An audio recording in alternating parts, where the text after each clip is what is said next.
Welcome to the Deep Dive. We've got a fascinating stack of sources this week. Historical analyses, legal briefs, articles, all digging into one of the most famous moments in the American civil rights movement, the Montgomery Bus Boycott. And when you say Montgomery, everyone's mind, it immediately goes to Rosa Parks. And it should. Her courage on December 1st, 1955 was absolutely the spark. Right, the fuse that lit the fire. But if we just stop there, we miss the incredibly sophisticated, multi-layered strategy that actually won the war. We talk about the boycott, the 381 days of defiance, but the federal court case that legally ended bus segregation, Browder v. Gayle, that's a different story. Exactly. And that's what this deep dive is all about, unpacking that legal and economic layer that often gets overlooked. The victory wasn't won by appealing Rosa Parks' state charges. It was won by a different group of women who used a really precise, highly strategic maneuver to bypass the entire state court system. Okay, let's unpack this. That's the mission then. To understand that interplay between personal courage, the crippling economic pressure, and, this brilliant legal strategy. And to do that, we have to start earlier. Yeah, because the central surprise in these sources is that the first person arrested, the first real plaintiff who became a key piece of evidence, was not Rosa Parks. Correct. That moment happened 9 months before Parks' arrest, and it belongs to a 15-year-old named Claudette Colvin. 15.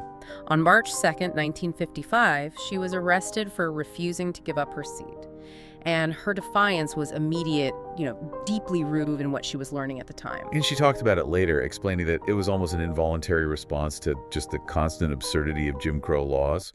She said she felt this incredible power in that moment. She did. She said she felt the hand of Harriet Tubman pushing down on one shoulder and Sojourner Truth pushing down on the other. And she was also thinking about a paper she'd just written for school about local rules, like the one that said black people couldn't even try on clothes in department stores.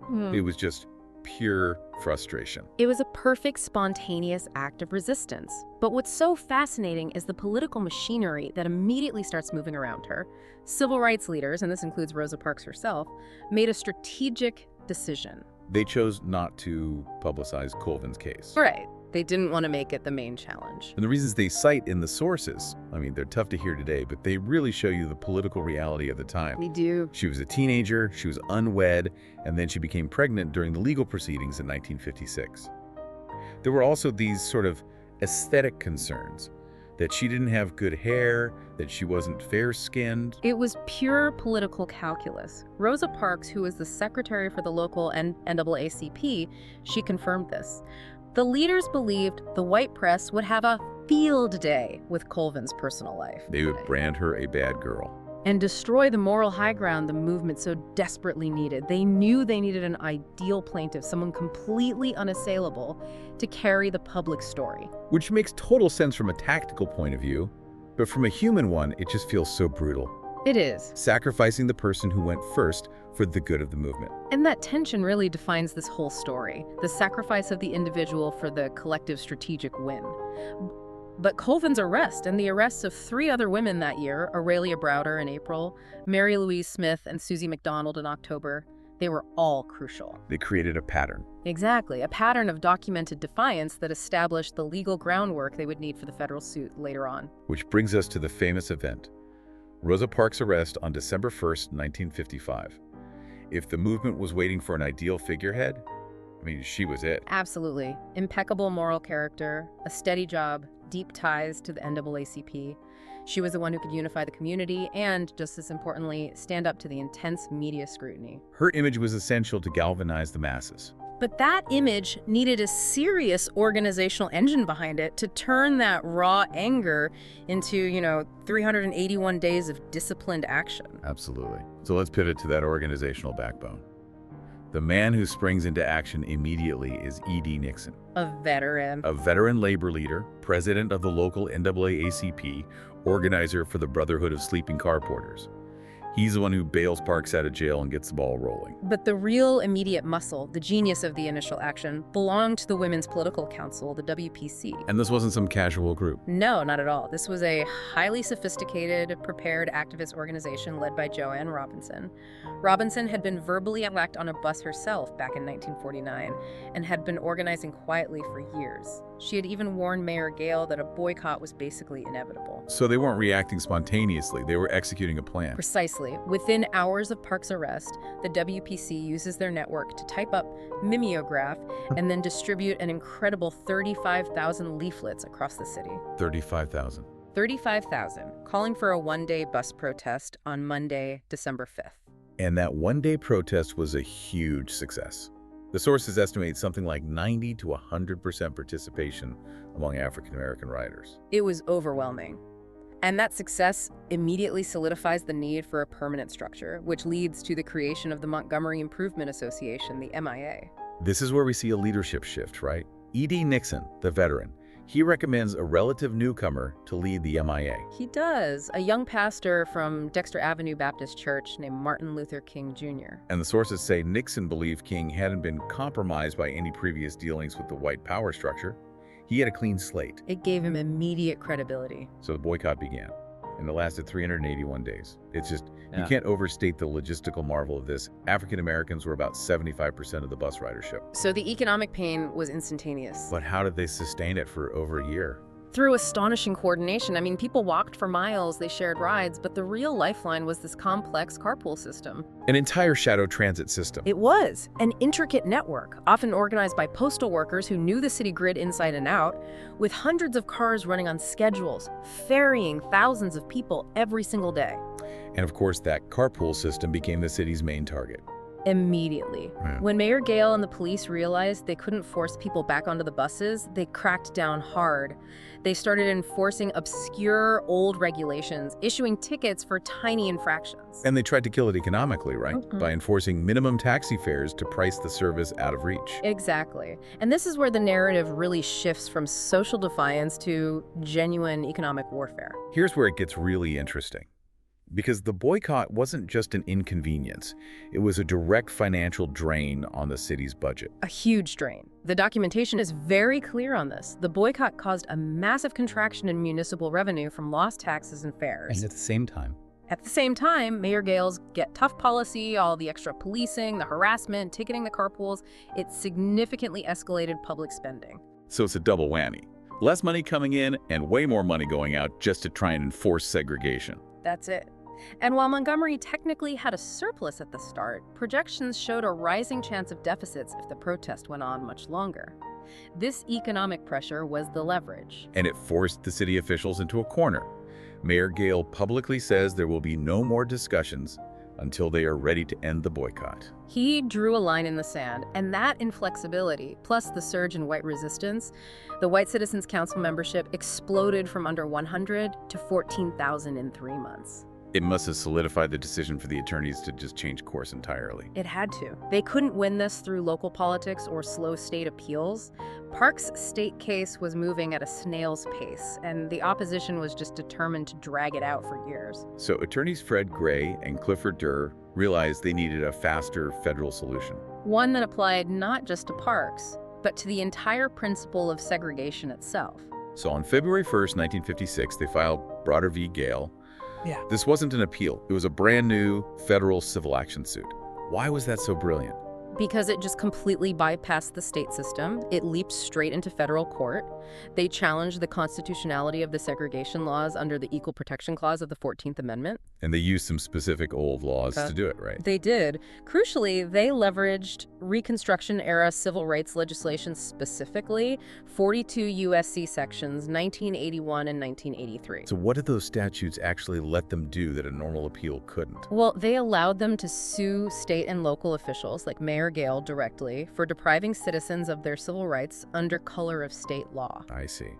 The 14th Amendment and these statutes were designed specifically to stop states from denying equal protection. They were the perfect tools to challenge Jim Crow at its very foundation in a federal court. The stakes were immediately raised from, a simple ordinance violation to a massive constitutional fight. And to fight that, they needed plaintiffs.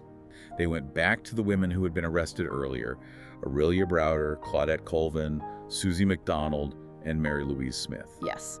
While Rosa Parks was the perfect public face for the boycott, these 4 women, with their documented arrests, became the perfect legal plaintiffs for the constitutional challenge. They were the ones who carried the fight to the federal courts. And there was a 5th woman, right? Janetta Reese. There was, but she withdrew early on due to intimidation, which is just a chilling reminder of the pressure these women were under. It's just astounding that they risked using Claudette Colvin, who they had seen as a political liability just months earlier. Didn't her status unwed, pregnant, a teenager, create a huge risk for the federal case? It was a calculated risk, and it really speaks to the brilliance of the legal team. In a federal civil suit that challenges the constitutionality of the law itself, the personal moral character of the plaintiff is less critical. Oh, interesting. What mattered was that they were demonstrably arrested for violating the segregated ordinance.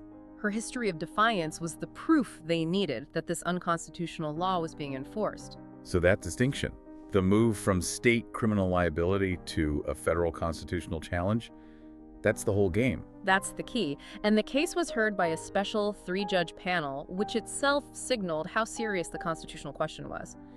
And on June 5th, 1956, the court ruled 2-1 that bus segregation was unconstitutional. The first huge legal victory. The first seismic victory. Of course, the city and state immediately appealed, taking it straight to the Supreme Court.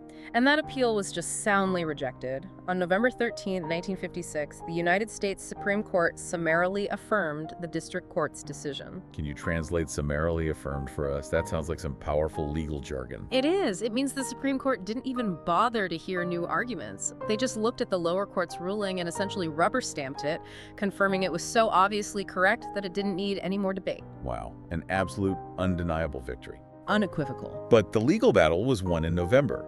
But the boycott didn't actually end until December 20th. Right. It continued until the official written notice of the Supreme Court's ruling was physically served to Mayor Gayle, formally ending the 381-day protest. So, what did this all mean for the women who carried that legal burden?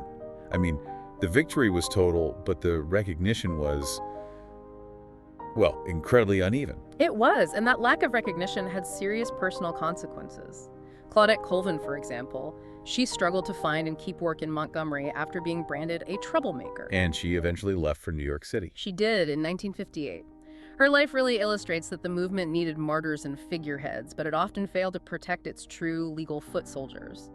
The spotlight stayed on the organization, on King, while the names Aurelia Browder, Susie McDonald, Claudette Colvin, and Mary Louise Smith were mostly just footnotes in legal documents. Fortunately, it seems like history is slowly starting to correct that. In 2019, 4 granite markers were unveiled in Montgomery, specifically honoring the Browder v. Gayle plaintiffs right alongside the statue of Rosa Parks. And there was a more recent, very poignant moment of official recognition. Yes. In December 2021, more than 6 decades later, Claudette Colvin's juvenile arrest record was finally formally expunged. The district attorney stated her actions were conscientious, not criminal, inspired, not illegal. Finally acknowledging that her initial acts was foundational to the entire struggle. A long time coming. So if we synthesize this whole deep dive, the desegregation of Montgomery's buses was clearly not the result of a single act. It was the product of 4 integrated lines of attack. That's right. You had the sophisticated grassroots planning of the WPC, the financial organizing from people like E.D. Nixon, the raw economic power of a 381-day mass boycott, and finally, the precise federal legal challenge of Browder v. Gayle. It's a perfect case study of how strategy can transcend individual fame. The movement needed a symbol, Rosa Parks, to ignite the protest and keep morale high. But it absolutely required the clean legal path that was provided by the plaintiffs of Browder to force the ultimate permanent federal ruling that changed the entire system. That multi-pronged approach, social action, economic pressure, and then targeted federal litigation, that was the formula. Which, thinking about that economic pressure, raises a crucial question for you, the listener. Considering the profound, measurable fiscal power the bus boycott had, what other methods of nonviolent collective action successfully applied significant, measurable financial pressure against segregation that might also be overshadowed by more famous protest narratives? It's compelling to think beyond the transit system and investigate where else economic leverage was silently but powerfully applied to shift the political landscape.